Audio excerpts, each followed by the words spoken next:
Steve and Mike, and they're going to talk a little bit about their experience. We'll talk a little bit about their organization and then how they've utilized M7 IT controls testing for automation and what the benefits of that are. So they're going to try to get through their presentation and leave us enough time for some questions and answers.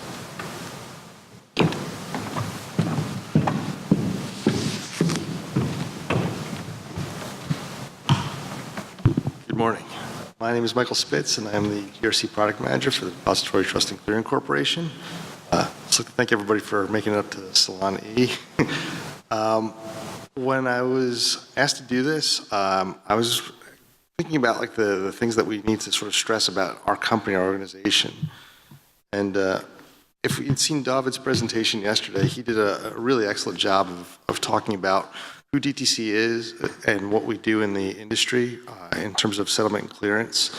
The things I would take away from this slide are that I think there's $1.6 trillion that were cleared last year by DTCC.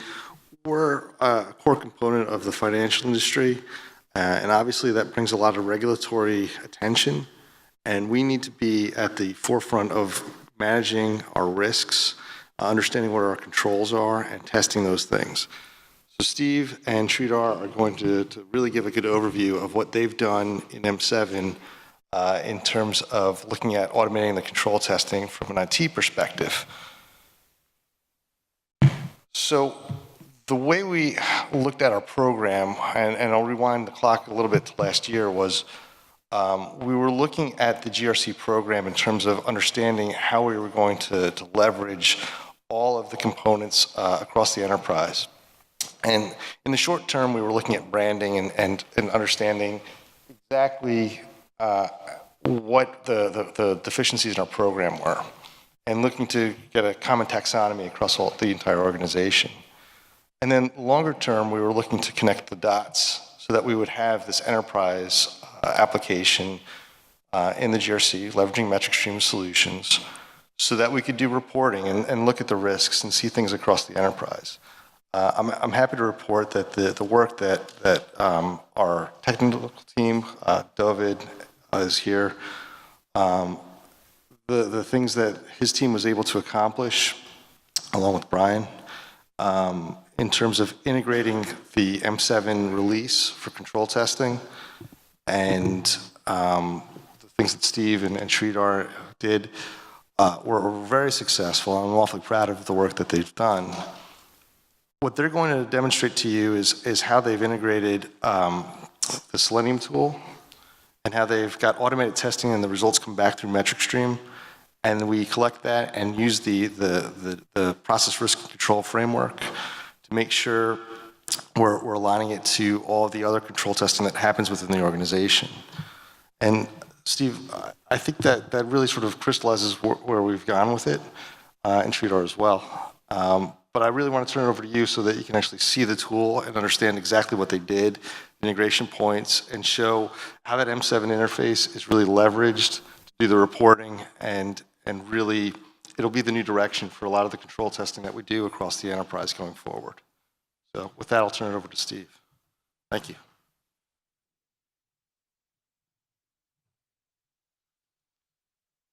Hi, everyone. Morning.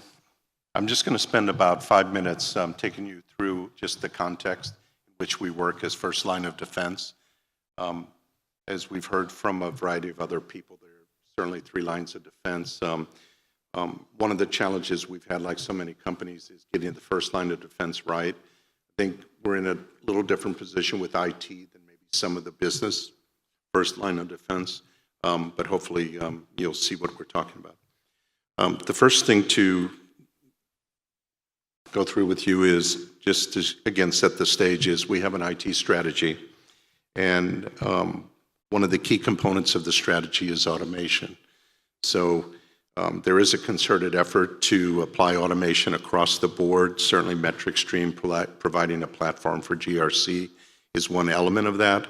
But the other consideration, beyond just automating the test cases, what our real vision is, there's something called DevOps. I don't know if you've heard the term. It's referred to in the context of continuous integration. At some point, we want to get to where the code can be deployed into the test environment automatically. That's fair enough, easy enough to do. But then the testing can be done there, again, automatically. And only if something pops out as a fail would it keep it from continuing on. And as long as everything is met down the line, then it would go into production, again, more automatically. So what we're going to show you is the part where we've automated the scripting using a tool that Mike referred to, but that's our ultimate goal. In terms of our timeline, it started back in 2015 with something I'm sure a lot of you have heard about is called Regulation SCI. Dovis spoke about us being a SIFMU, a systemically important financial market utility. So we had to come up with something that the SEC was comfortable with, satisfied the compliance and integrity aspects of that regulation. So we first focused our control testing on that, and then in 16 and into last year, we did what we called IT compliance testing or IT controls testing, using the scripts that we had put together manually. And it was all about strengthening our control environment. And then this year, at the end of last year and into this year, we've been focusing on automating those scripts. If you have any questions about that later on, we can take those. This is just something that recaps the 3 lines of defense. We actually flipped the diagram around. We usually have first line of defense at the bottom, providing the foundation. But it's so critical to get the first line of defense right if you're going to have an integrated approach. We want to get to a point where, you heard a little bit of, if you went to one of the sessions about continuous auditing. We want to get to the point that, similar to what I was referring to before about continuous monitoring, and then it will just change the whole dimension of everything. People at the second and third line of defense can then validate our results, and it's going to make the whole thing much more efficient from a company perspective. This is something that's a little hard to see, so when you get the materials and are able to review them, what we like to do is show the context for the whole stream of things. We started with the PRC framework. We used the PRC framework, if you will, the library that's in MetricStream. I think for everyone's benefit, ours is based on processes are divided into sub-processes. Each sub-process has a risk associated with it, and there's a variety of controls that can address those risks. One of the things we do, though, is tie it to policies and procedures, and rather than just look for compliance with the general control, we look at how the different processes and control owners say they're going to satisfy that control in the context of their process. So we actually extract the control. So we'll refer to that as the DTCC extracted control, and that's what we actually test against. We do a variety of performance reporting, management testing, as well as controls testing, and then process risk assessment. If we have time, we can take you through the bottom right-hand corner, make it a little bigger for people to read. But it's a classic self-assessment of inherent risk, strength of controls to get the residual risk. Then based on our control testing and things like incidents that have popped, we make adjustments, and that's our overall PRC rating. Just a few more things, and then I'll hand it over to Sridhar. This actually is what I just referred to in terms of the PRC framework, pretty straightforward. We actually got this from one of the consulting firms, but then personalized it as I just explained. And finally, when we look at the value and realized benefits, you can see there that basically we're going from like the middle column that says before, with a lot of it is, the results of the problems associated with manual controls testing. Just to focus on the after piece of it, the idea is not to be constrained by manual limitations. So right now we have a manual control testing team that's in the process of shifting over to using the automated solution. And as I said, the ultimate goal is to work it into the continuous integration DevOps pipeline. One thing that's emphasized here on the slide is we want to get out ahead of audit and the other control groups. We actually want to work in conjunction with audit, as I explained before. But the idea is whether it's self-identified issues or just something where, after looking at it further, we don't feel the control is as adequate as it should be or as robust as it should be, we can make those improvements and actually feed that into the audit process. We think this has a lot of potential for us to be able to obviously increase the frequency at which we do our controls testing. Okay, well, with that, I'll turn it over to Sridhar. This is what you really wanted to hear about. Thank you.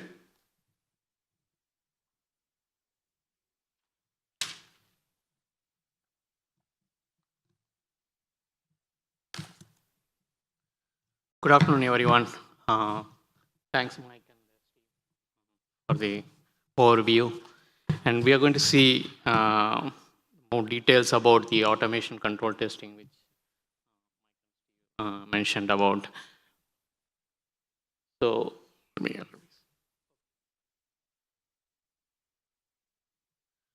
when you talk about the automation control test, I just want to give you a high-level view about how we really conduct this automation control testing. So basically, to start with, the IT control testing follows the standard process of testing the DTCC extractor control, which Steve already mentioned that. So basically, what is the important ingredient first to start with automation control testing is basically the control tester or the analyst need to first set the scope through the test plan. And then once the scope and the ingredients of the test plan, basically the frequency, schedule, and what exactly they want to test the controls and the processes are defined. And then the particular information has to flow through the MetricStream.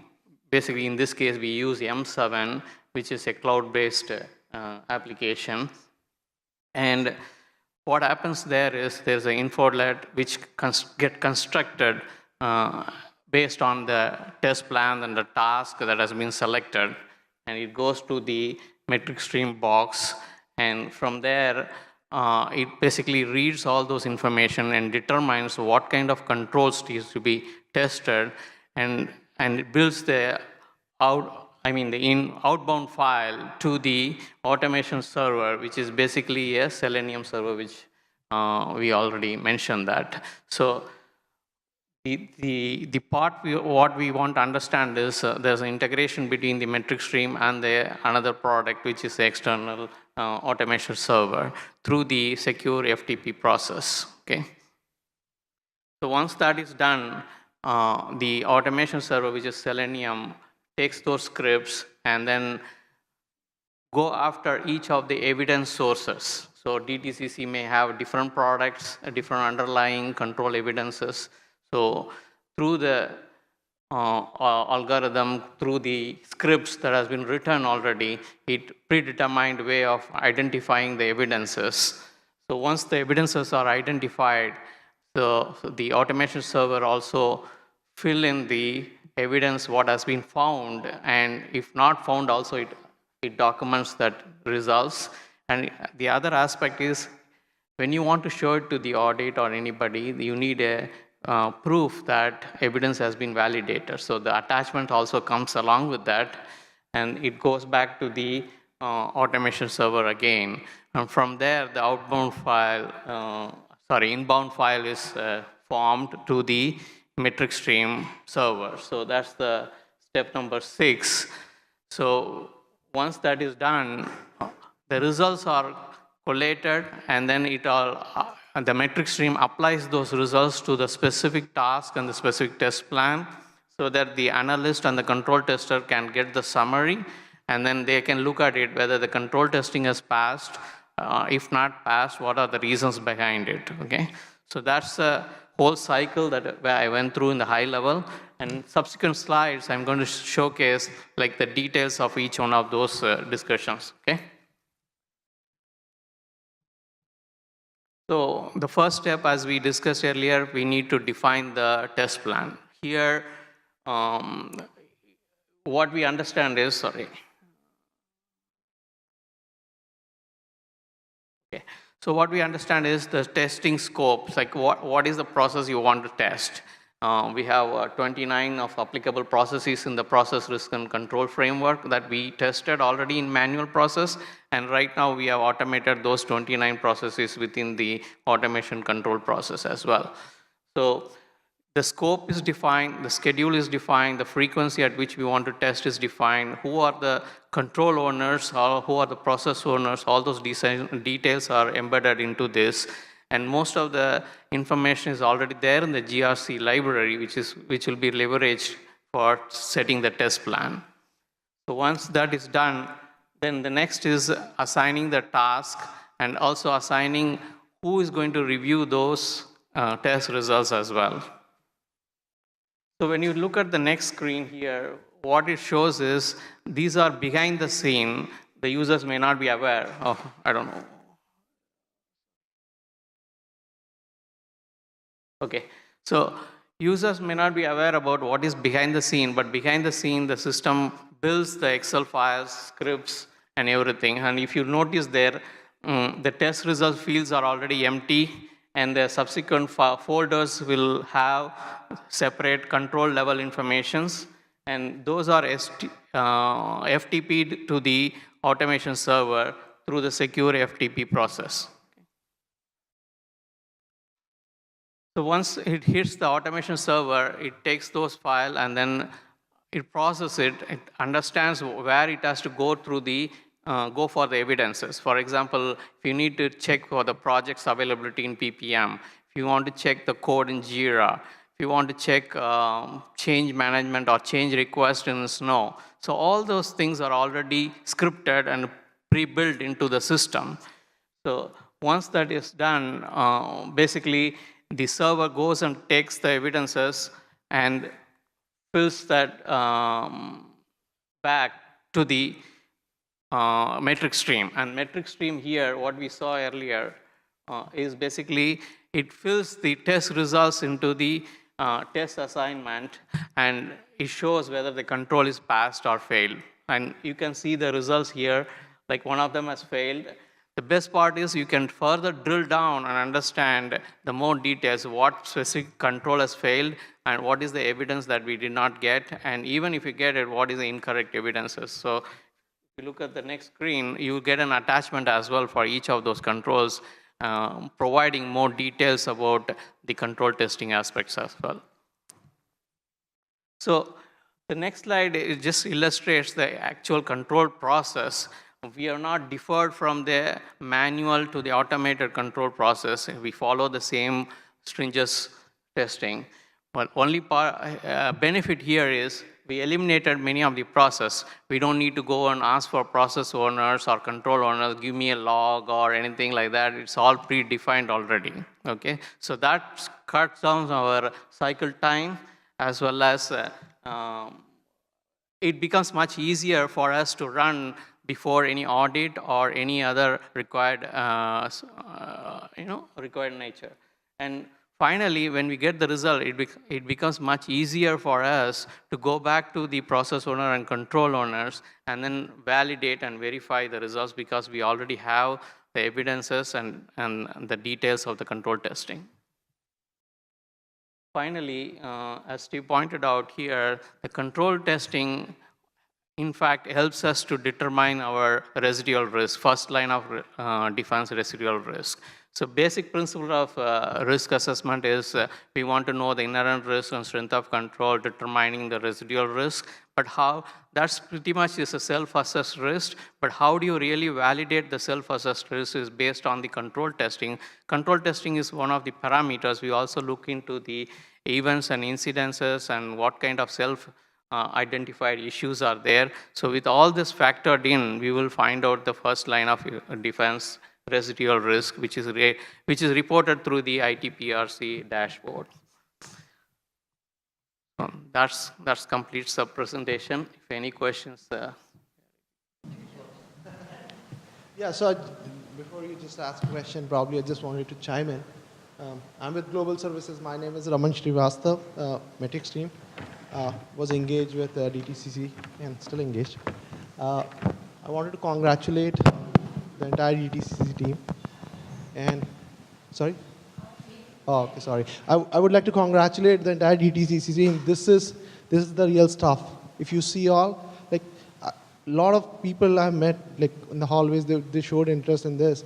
So we want to make sure that this next 20, 25 minutes, do ask your questions related to automation, things you want to do. Ask, you can always connect back with Mike, Steve, and others. So do that.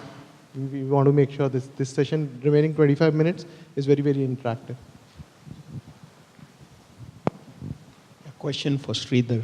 Good presentation. I was interested in actually the evidence attachment. When you do the automated control testing, any evidences that are required?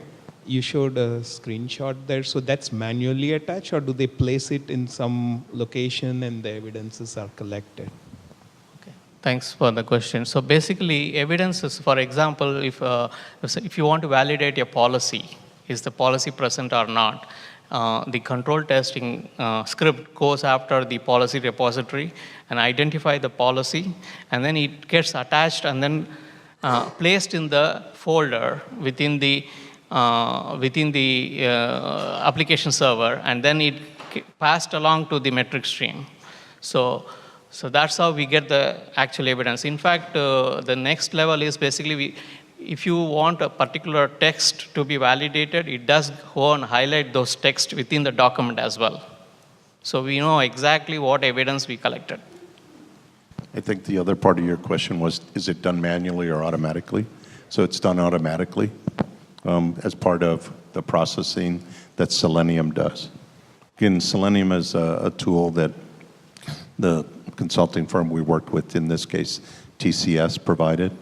But there are other automated testing tools that you can use as well. The other thing I would like to say is that we could have done automated testing without MetricStream. I think you can all see from that flow that the testing itself is done by the automation server, right? But the important thing for us was to consolidate all the results in MetricStream. Some of the things that Mike talked about, that Dova talked about yesterday, it's important for us to get a view across the organization. So that's why we insisted on making the project not just automating the testing, but actually feeding the results back into MetricStream, into the compliance module. And once we decided we were going to do that, then we said, well, why not start off the testing in MetricStream as well? So that's where we actually, as Sridhar said, define what the test is going to be. We actually set the various tests up as assets, and then you link the assets to the test plans. And that's how we control what's actually tested. That gets fed to the Selenium server, and then the round trip back with the evidence, and whether or not the controls passed or failed goes to MetricStream.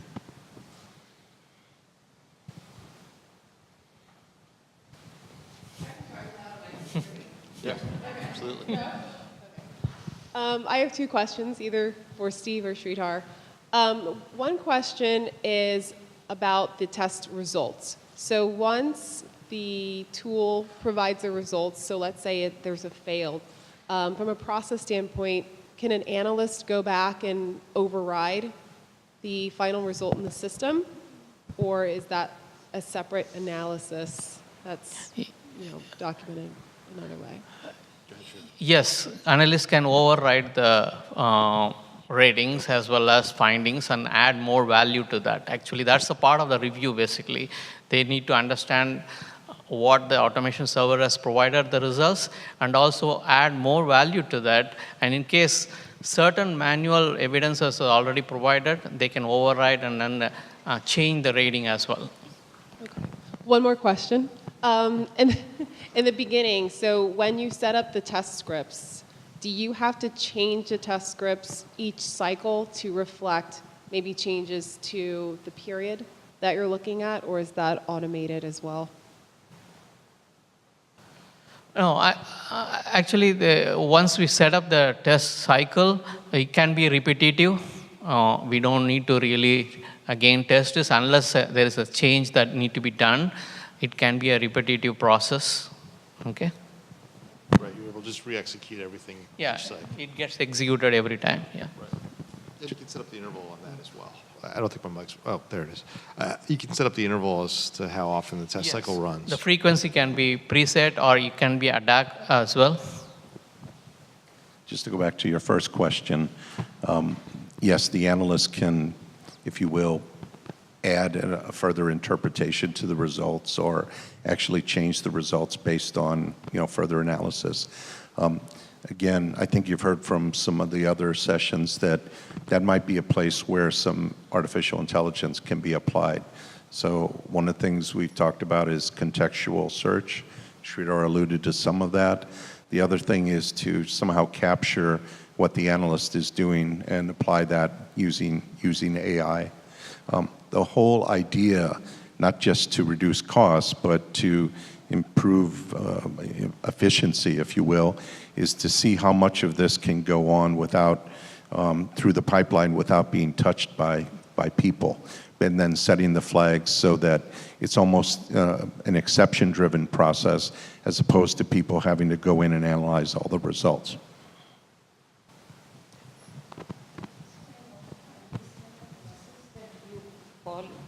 The process that you followed for deriving at the test plan, did it include collaboration between the technology, the compliance, and the concerned business users? And how did you make sure that all scenarios, testing scenarios, were captured in that? Third question is, after you really deployed in the live, was there any gap that was found in the test that was done in an automated manner? Okay, to answer the first question, yes, it is a collaborative effort. As a control testing group, we constantly work with the process owners and control owners of the business as well as an IT to understand their need and how we can test this as well. So that answers the first question. I just want to jump in there too. And you were developing the model, the PRC model, as we went through this. We brought that back to our working group, and we vetted that with everybody and made sure that there was alignment, because the ultimate goal is to make sure that whatever was happening in this new deployment would align with whatever folks were going to deploy or what they currently had deployed in MetricStream. So we wanted to make sure that the taxonomy was held consistent across the enterprise. Sorry. And then the second point. Well, you know what the third one was? What was the second one?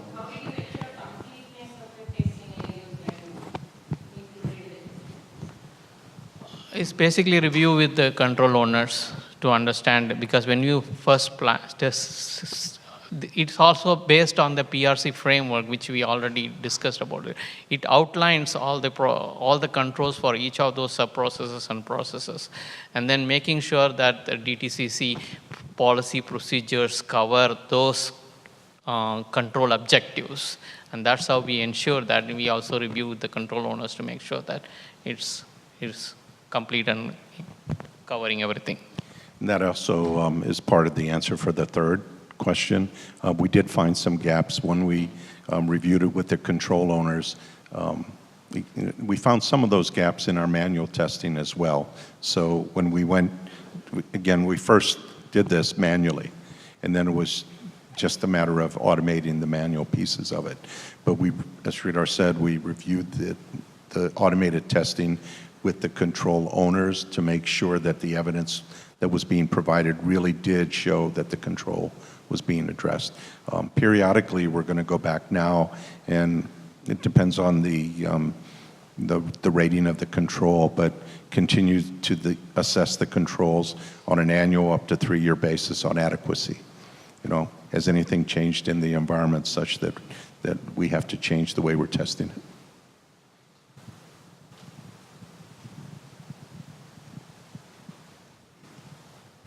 Hi, Dave Muscoro with USA. Can you talk a little bit more about the integration between your MetricStream as well and your testing tool? You mentioned that it was initiated from MetricStream and then brought back into MetricStream. What does that integration look like? Is it batched or is it real time? Yeah, it's batch. I only say that with hesitation because we all know that batch works. I mean, it's worked for good 20 years or so. one of the things we looked at initially was doing this with APIs, and that would have been our preference. I think with a little more resourcing, we could have set up the VPN tunnels necessary to make that effective. So we're going to revisit that possibly next year. But right now it's based on sending a batch file, a scheduler, whether it's AutoSys or Microsoft Scheduler, going and looking for when that file is out there. If there is a file, then it triggers the rest of the process. And the same thing on the return. So Steve, maybe you could talk about where Selenium's hosted versus where MetricStream is hosted and how that connectivity went. Yeah, and Selenium is hosted on site, whereas MetricStream M7, as Sridhar said, is in the cloud. So we had to work across the firewalls and all that. But again, the underpinning of the technology was pretty straightforward and things that companies have been using for at least 20 years. I see you had configured your test steps within ACID. Is there a reason you didn't use question and procedures for your testing steps? I'm not that close to it. I don't think there was a reason other than expediency, and that's what they knew. But I think that would have been a good alternative.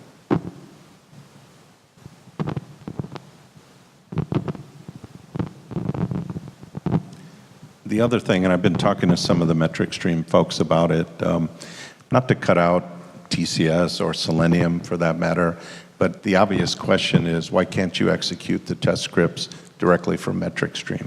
And I think that's something that maybe they are thinking about. Could even OEM, a tool like Selenium and make that more of an integrated approach. And that's where a lot of the time that we spent on this was spent by us. The interface itself, although straightforward, had to be sorted out. Whenever you do something like this, if you're doing it already, the interfaces with the source systems, if you will, like the ServiceNow, the Snow that Sridhar referred to, or we have an enterprise policy repository, just setting up those interfaces can be a little challenging. So, if we had it to do over again, and if we had, a little more resourcing to put to this, my preference would have been to stick with the APIs. A little more straightforward once you get the infrastructure for that set up.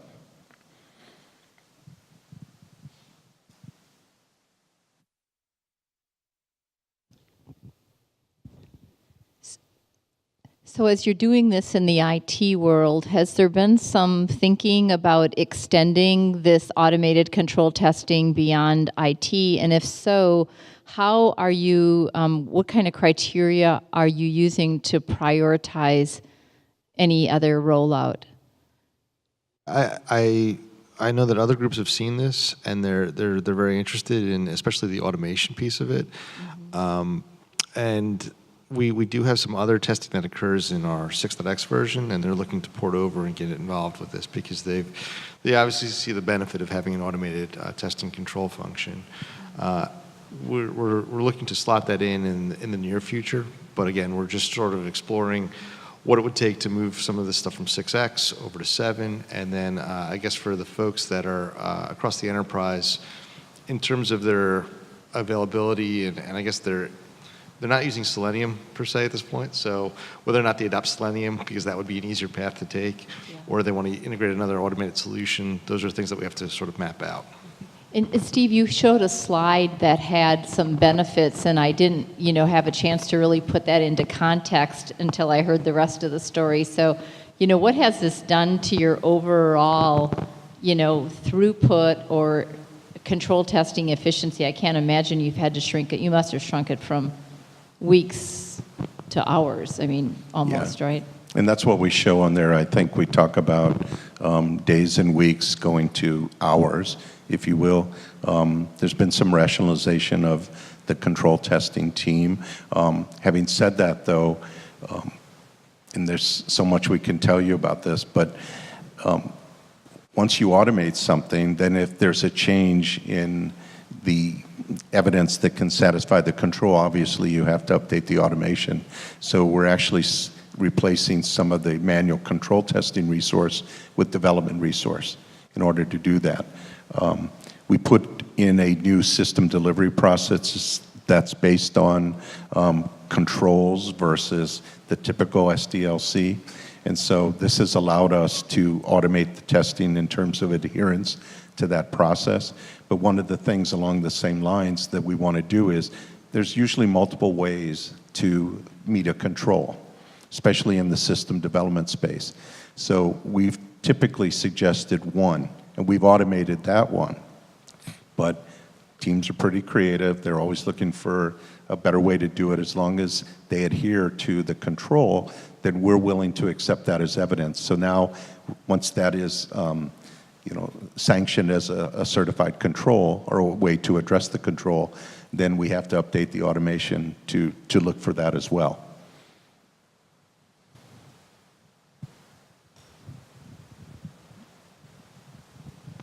Before we break, Steve, I just was really impressed with the way that the three groups came together, and I wonder if you wanted to talk about that a little bit in terms of, we had our application development team, we had you as the control owners and I guess the functional owners of the testing, and then we had the MetricStream quick win team. So if you wanted to just talk about that for a second. Yeah, I mean, obviously, and Mike, as I think you can tell, heads up our GRC program. We think of that as a product management function, and he also contributed as well, keeping all the different groups coordinated. But in particular, the AD support was crucial. Even though our preference would have been to go with APIs, when that wasn't going to work because of the VPN tunnel or lack thereof, then they were instrumental in creating that interface for us. Using FTP and AutoSys. The other thing, as kind of early adopters in our organization of M7 in the cloud, there were a lot of things that we had to sort out in terms of things like getting the messages back from M7 in the cloud through our firewall. It's kind of a whitelisted application. Again, AD and product management helped with that. Just to go back to one of the other questions, there is interest in, for example, compliance, the compliance area. They're very interested in applying this. One of our other entities does SOC 1 testing. And so they're going to use this. And as Mike said, they just have to decide if they want to leverage the Selenium approach or something else. Right now, there's a lot of Selenium use in the EQA or enterprise testing organization. So it's probably an easier road if we all stay on Selenium. But again, that's just a mechanism for launching the scripts. And there's probably a lot of different ways we can do that.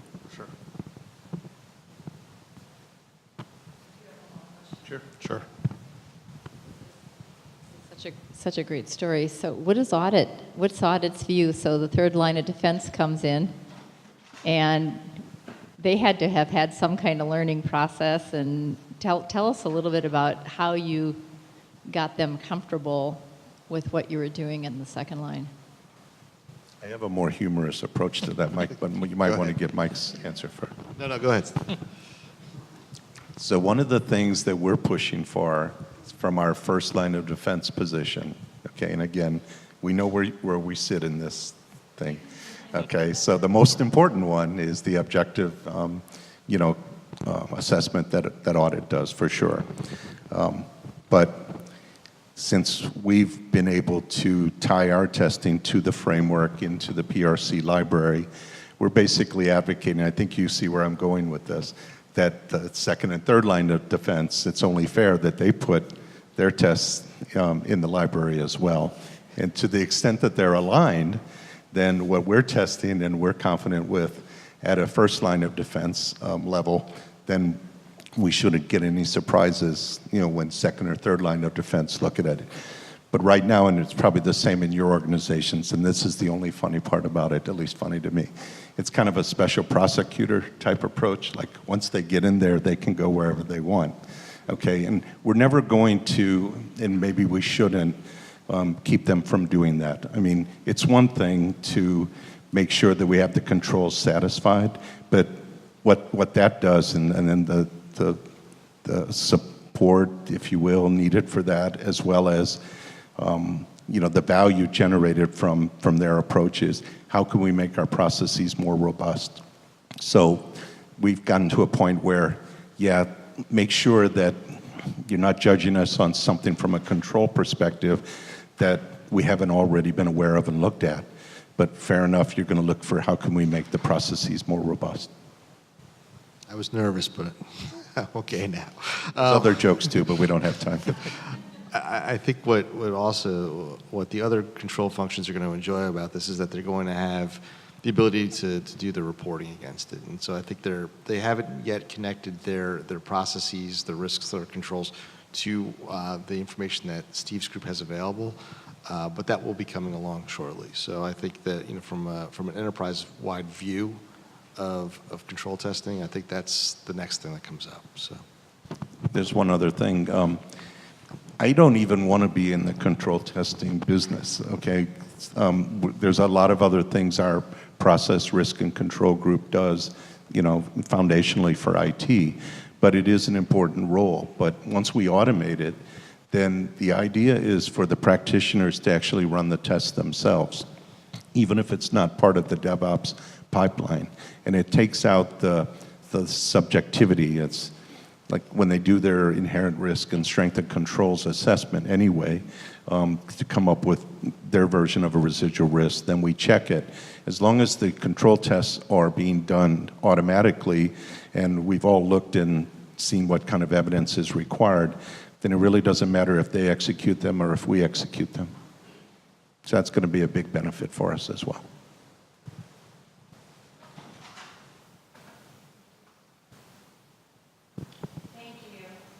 thanks, Melba.